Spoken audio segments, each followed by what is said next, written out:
Good afternoon, everybody.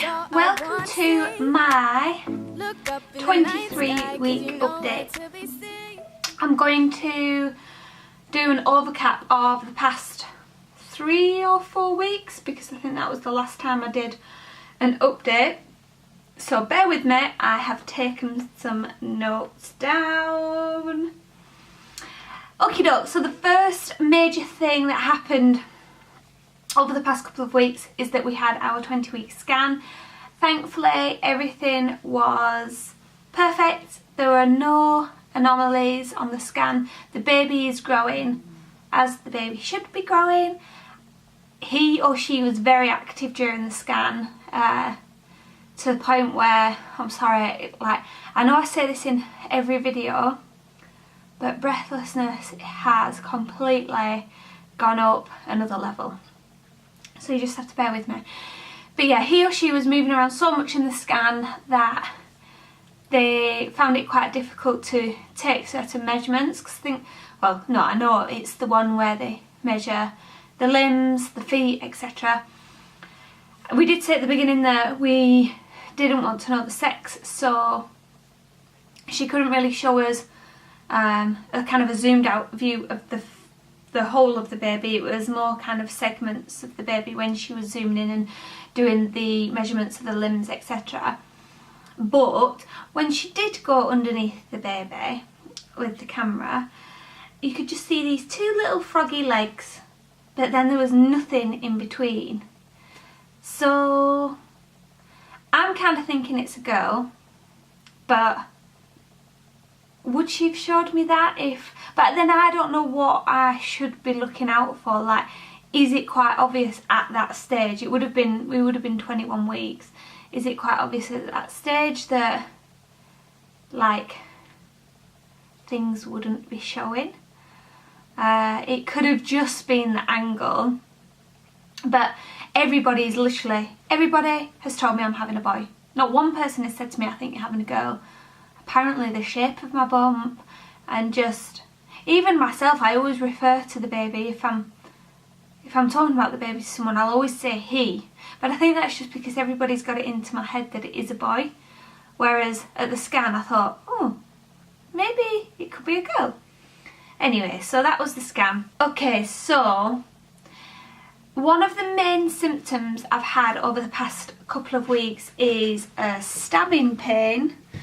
Can't really see because I've got black on, but just underneath, so my bra line's here, just underneath my bra line to the left there is a pain that is constant. It's when I'm sitting down. If I'm walking around I don't really tend to feel it unless I've been sat down for a long time, but it's really causing me a lot of discomfort. Like now it's killing. It's just a stabbing pain there, and it almost feels like, kind of like that pain you get when you've overused a muscle in the gym, and I think it's where my abdominal muscles are and maybe one is like stretching. I don't know if that's a thing, but it's really painful and I hope it doesn't last until the end of my pregnancy. I'm not concerned enough to ring the doctor or the midwife because I just think with pregnancy aches and pains are to be accepted.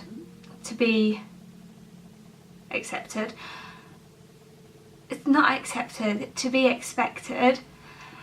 So I'm not like too concerned about it. I'm pretty sure it is muscular because it goes away when I stretch and when I do yoga, and in the morning it's not there, but it's just when I'm sat down for long periods of time basically it starts to hurt.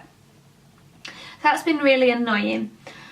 Tiredness has gone up a level. So in the first trimester I was shattered all the time, and then the first half of the second trimester I wasn't too bad. I was still tired, like, come on, I'm pregnant, it's a given. But now it's gone back to where I'm absolutely exhausted. As if I just yawned then. I can get up fine in the mornings, not a problem. It gets to around lunchtime or just after lunchtime where I feel like I need a nap. At the weekends it's not too bad, like today's Sunday, so I've been able to have a nap, but when I'm working it's a lot more difficult. I've already mentioned out of breath. I'm becoming increasingly out of breath when just doing normal day-to-day tasks. I think that has actually been a symptom of mine since the beginning of pregnancy, but it's just increasing and increasing and increasing. I went for a walk this morning. Like, I take Nelly out 3 times a day. I go to the gym at the minute 3 or 4 times a week. So you would think that my cardiovascular system was kind of keeping up with the pregnancy, but yeah, I mean, I guess the demands that the baby puts on your body is just they're quite tall, so I guess the demands that the baby puts on your body are just I guess make you out of breath. I wish I'd like all scientific explanations for each of these. Losing balance. Okay, so I've got to be really careful with this one because I am not usually a clumsy person when it comes to walking down the street and falling over. But sorry, my memory card got full up then.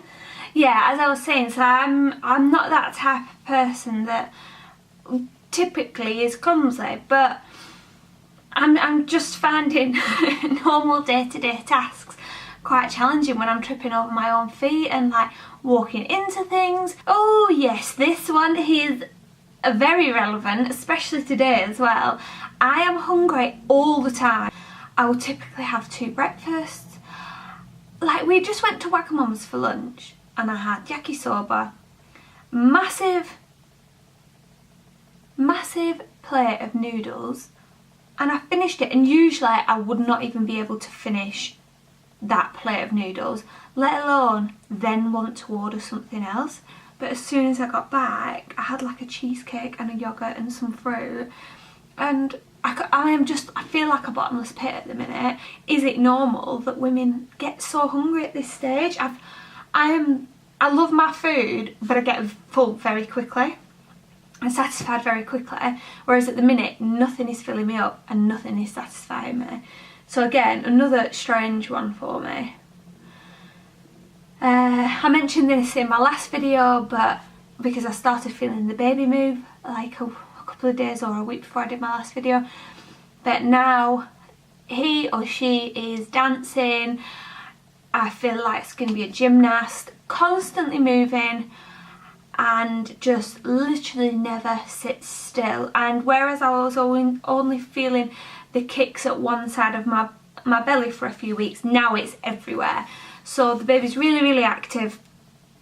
With that, I can feel that because he or she is moving around a lot more, they're putting more pressure on my bladder, and that leads me on to my next symptom, which is needing the toilet every 30 minutes. That has been challenging when we drive to somewhere that might be an hour long. I'll go to the toilet before we get set off, and I will be absolutely busting when we get there. Only a couple more. Emotional. I think I did mention this on my last video as well, but I just can't remember. I know that in my first trimester I didn't experience really any emotional ups and downs, whereas the second trimester has been really tough emotionally. In fact, I did mention it in my last video about Curtis being away during the week, etc. He's been at home actually quite a bit for the past few weeks because he had a sickness bug, so he's not been at work. So he's been around a lot more, which has been nice, and I've not felt those kind of severe lows in the evening where I was feeling super lonely, but I'm still very tearful at things. Something like really set me off in the supermarket the other week. I just saw a lady, this is probably too much information, but I saw a lady with a headscarf on, and she just looked really poorly, and I could tell she'd been through chemotherapy treatment, and it just really got to me. And when we got back in the car, I just burst out crying. And I know that is, some people would generally get upset at seeing somebody in pain, and look so exhausted, but I wouldn't normally. And yeah, it just really set me off, and I just really felt for this woman, and I couldn't stop thinking about her. And so things like that are really sticking with me. We watched First Dates last night, and someone was talking about, like, one of the men on the programme had lost his wife, and again that was to cancer, and I don't know if it is because I lost my mum to cancer, and I am finding it hard at the minute that my mum's not around to kind of support me through the stages that I'm going through, and I know she would have absolutely loved to have been here for it all. So maybe that is why I'm finding things difficult. It's just that I don't normally find them difficult, or as difficult as I have been doing, and as kind of been getting upset as much as I have. But yeah, I'm just like I'm like a tap at the minute when it comes to crying. I'm also still, I did a little update on my Instagram the other day about the fact that, you know, we're 23 weeks pregnant. At the time I was 22 weeks, and we've not bought anything for the baby. I mean, I literally bought a couple of bibs and a swaddle, are they called that? Yeah, swaddle thingy to wrap the baby in. But apart from that, we've not done anything to prepare for the baby, and I think I'm putting it off because I'm still just scared. I'm scared of being a mum. I'm really excited and I'm really looking forward to it, but at the same time I'm just scared about what the future brings and about how our lives are going to change. And I really don't, I've said this before, I don't want that to come across ungrateful for the situation I'm in, because I wouldn't change it for the world. But it's just me being honest about, you know, it's daunting, it's overwhelming, and it's scary. So yeah, I think that's why I put off preparing things for the baby. But we both went down to John Lewis yesterday, and the guy that was in charge of the prom area gave us like such a thorough rundown of what we definitely need, what we might not need, etc., what all the different styles were, because we just literally didn't have a clue, and we've done none of our own research. So that was really helpful, and I think now it's just given us that little bit of a kickstart to get going. But yeah, that's pretty much it for the past few weeks. I can't believe I'm 6 months pregnant next Sunday. It's going so fast, and I just want it to slow down because I feel like we've got so much to do. We've got to transform. We've got a 3-bedroom house. One of the rooms we use as a walk-in wardrobe, and the back room is our guest room. So we need to kind of make the guest room bigger so it can, we need to transfer all the stuff from the walk-in wardrobe into the guest room, get rid of the guest room bed, get a sofa bed in there. My office is also going to be in there, so we need to do all of that, and I think that is best we do that in the next month. Oh, another update for 23 weeks is that we booked a holiday, so we're going to Marbella just for 5 nights, just to have some time together and just to enjoy the sun. I guess we're both thinking that it's kind of our last trip away before the baby arrives, so I'm really looking forward to that. And I do need to get some clothes because, yeah, I've got nothing for holiday wear, so I need to do that, and I'm hoping to do a holiday haul when I've got all my things. So yeah, so I feel like this video is a bit all over the place. That's kind of just what my little brain's like at the minute. Hopefully I'll be a bit more stable next time I do a video. But thank you very much for watching, and I will hopefully see you soon.